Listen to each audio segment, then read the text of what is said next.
funciona? ¿Cómo hace esto el variador de frecuencia? ¿Cómo es internamente un poco, tampoco sin entrar en lujo de detalles, pero más o menos para que nosotros entendamos qué es lo que hace el variador de frecuencia para lograr esto? Súper, entonces mira, esto de acá, ok.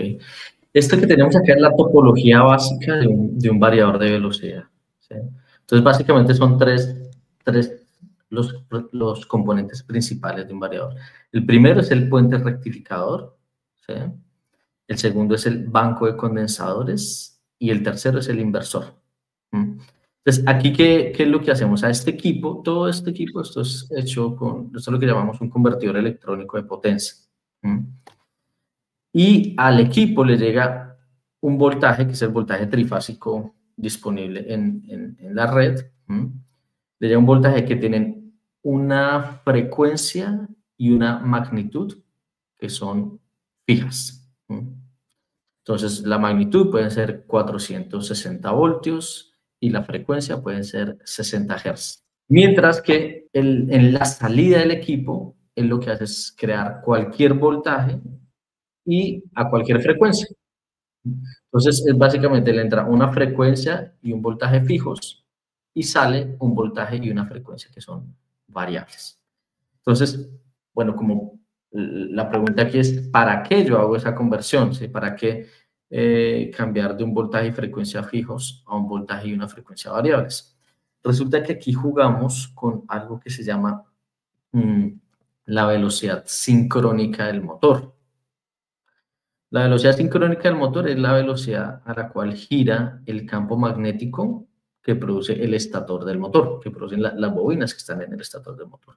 Entonces, cuando nosotros modificamos la velocidad de sincronismo del motor, podemos crear mayor o menor deslizamiento en el motor. Y bueno, un poquito, ¿qué es el deslizamiento? El deslizamiento es la diferencia entre la velocidad mecánica, es decir, la velocidad que aparece en el eje del motor, versus la velocidad eléctrica, que es esta velocidad con que gira el campo magnético. A mayor deslizamiento sucede que el motor es capaz de desarrollar mayor torque.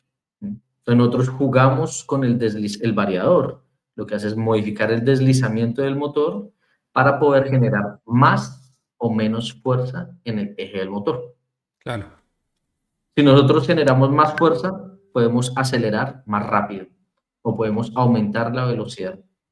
Si nosotros desarrollamos menos fuerza, podemos reducir la velocidad de la máquina. Porque al final, mira que esto es muy curioso, y es que un variador de velocidad, antes que ser un variador de velocidad, primero es un controlador de torque. O sea, todo variador de velocidad necesita ser primero un controlador de torque para poder llegar a ser un variador de velocidad. Claro, para que no se, para controlar un poco lo que es la tensión del bus de corriente continua y que no termine explotando todo, digamos. Sería. Pues básicamente es porque la velocidad es una consecuencia de la fuerza aplicada. ¿Sí? O sea, si tú Claro. quieres acelerar un objeto, tienes que empujarlo más duro. ¿Sí?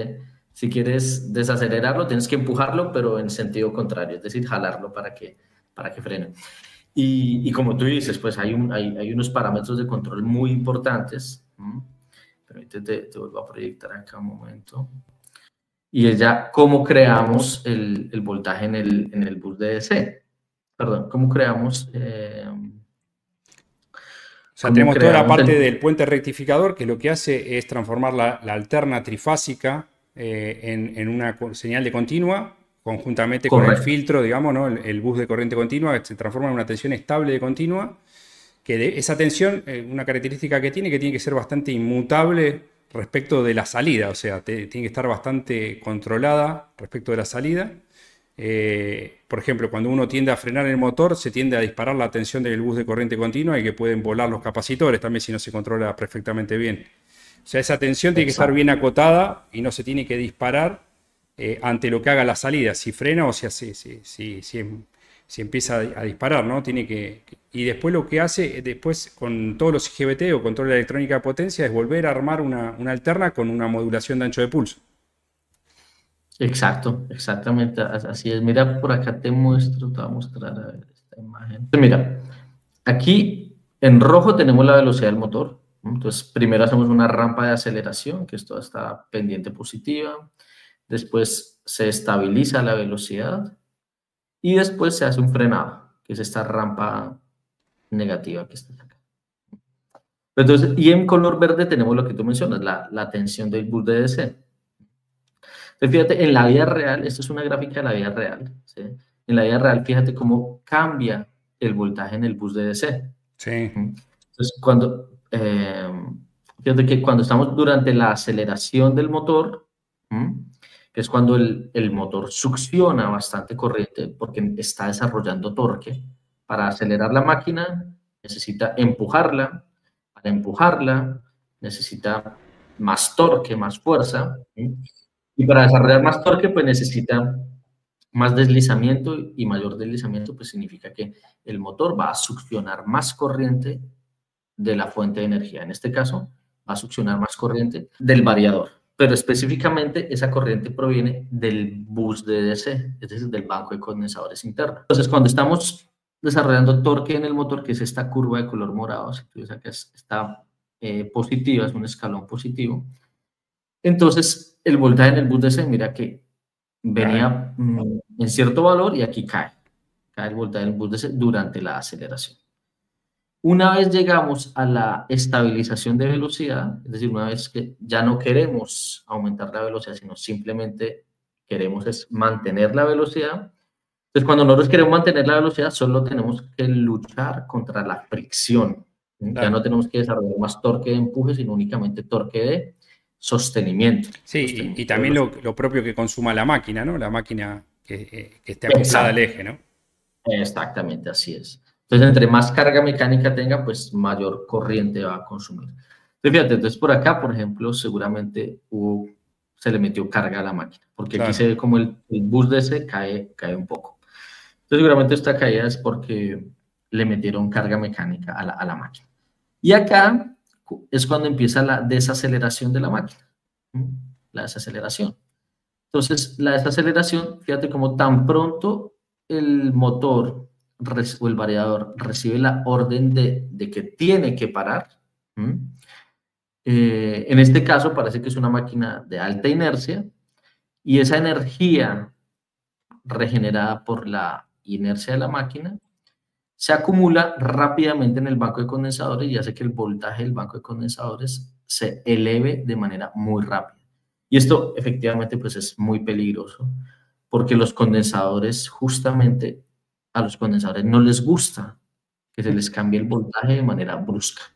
Cuando tú tratas de cambiar el voltaje bruscamente a un condensador, pues él reacciona succionando una gran cantidad de corriente. Entonces aquí se ve cómo sube el voltaje en el bus DC. Ahí está chopeando ahí en la resistencia.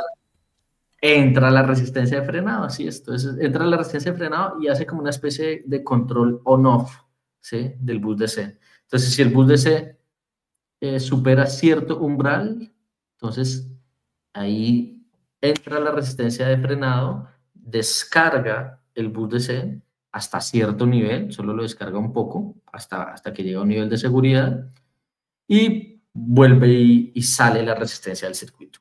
Entonces vuelve y se carga el bus DC, y aquí se ve cómo cada vez es menos frecuente esa carga y descarga hasta que finalmente el motor se detiene por completo. Claro.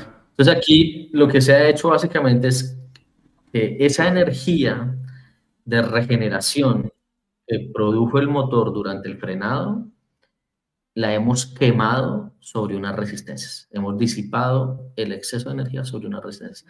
Es una de las formas más comunes que hay de frenar. Claro, cuando el requerimiento de frenado es más exigente, porque también se puede hacer, hay otros métodos que son, una es frenarlo más lento, ¿no? Otra también es el frenado regenerativo también que existe, que ahí hay también, no sé si hay mucho mito con respecto al frenado regenerativo, que uno recupera como parece como medio mágico. Yo después estuve viendo algunos números y tampoco es que uno recupera el 100% a veces con los coches eléctricos. Dice, no, pero tiene frenado regenerativo. O hay un modelo de una grúa, no sé si lo viste vos, que están viendo para la cuestión de almacenamiento, que levanta pesos gigantes, los apila arriba de de un lugar gigante y después cuando necesita energía las baja con frenado regenerativo. Pero Sí. los números no son tan optimistas por ahí para Pues mira que eso recuperación. depende mucho del número de operaciones de la máquina. Entonces, por ejemplo, en el caso de una grúa, si es una grúa que solo se mueve una vez al día, ¿sí? O que en una semana esa grúa opera 10 o 15 veces, pues la verdad, No allí tiene sentido. no es que vaya a haber, no tiene, pues se puede hacer regeneración, pero pues no es mucha la energía que se pueda recuperar. Claro. En cambio, si estamos hablando de una grúa, por ejemplo, en una acería, estas grúas que se encargan de mover los rollos de acero de un lugar a otro, de una bodega, y que pueden estar trabajando todo el día, entonces Claro. que en un día pueden tener, no sé, veintitantas o 30 operaciones. Entonces allí efectivamente el retorno de la inversión sí va a ser muy corto, o sea, el tiempo en el cual se recupera la inversión es muy corto, pero pues obviamente todo depende como de cada caso. Bueno, Sí, en el caso de los autos eléctricos, pues también sé que hay muchas tecnologías diferentes, ¿no? O sea, como que cada fabricante tiene claro, y yo lo vi también, por ejemplo, unas que está bueno, ¿no? Porque es energía que si no la tenés que disipar en los frenos. Es una energía que uno recupera, pero no sé qué porcentaje tenés de recupero de la energía, pero por lo que yo leí estaba en el orden del 30 al 40% de la energía, lo cual es un montón cuando viene gratis, por decirlo de una manera, pero tampoco es el 100%, el 90%, no sí, es no, no, tan no. eficiente. No, es muy difícil. Eso principalmente depende de dos cosas, mira, de la inercia de la máquina que estás frenando, ¿m? Y del tiempo de desaceleración. De esas dos características en particular es que depende la cantidad de energía que vas a poder regenerar al sistema.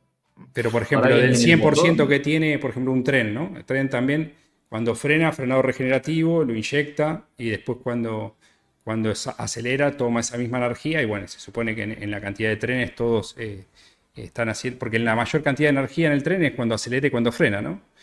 Entonces, si claro, yo inyecto cuando freno a la catenaria y después tomo de la catenaria cuando acelero, pero por lo que yo vi, los números rondan ese orden de valor. O sea, de la energía cinética que sí, sí, tiene el tren, seguramente. 30, 35, no es que 80, 90% de la energía cinética que trae el tren. Sí, sí. No, y además hay un factor muy importante, es la eficiencia. O sea, tú puedes tener una gran cantidad de energía en el eje del motor, pero pues cuando pasas la máquina eléctrica, cuando pasas todo el motor, pues ahí hay una eficiencia que naturalmente te va a generar unas pérdidas hacia la fuente.